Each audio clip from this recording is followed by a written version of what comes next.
This Torah class is brought to you by TorahAnytime.com.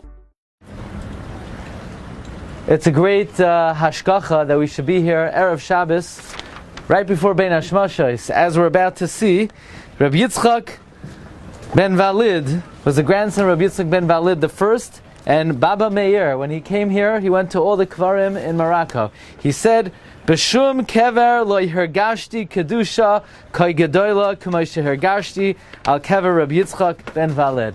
There's a certain energy over here that doesn't exist anywhere else. Rabbi Yitzchak, already from his youth, was Parush Me'olam Hazeh, was Mesagif Atzmai. He was a student of Rabbi Menachem Non and Rabbi Moshe Halevi.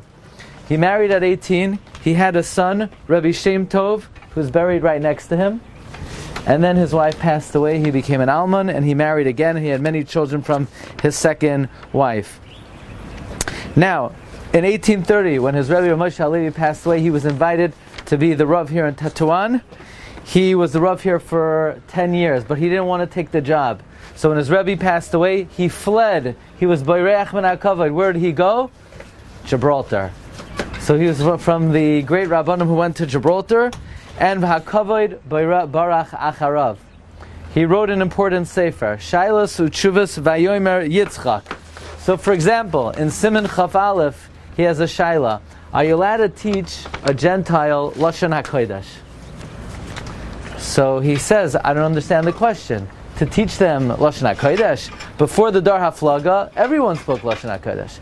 Elamai, to teach Torah, you're not allowed to teach a guy Torah, even if he can learn Torah from someone else. Magid Devarav Liyaakov Chukah Mishotav L'Yisrael. Rabbi Rafal Kava, we're going to go to his Kever Bezus Hashem. When he would just say the name Rabbi Yitzchak ben Walid, he would have to stand up. Michvoidai. He went to Eretz Yisrael. Rabbi Yitzchak ben Walid went to Eretz Yisrael shortly. He set up yeshiva in Haifa called Beis Halevi. But Misoid Hashem Lireyav, he came back here to Morocco until Ches Adar.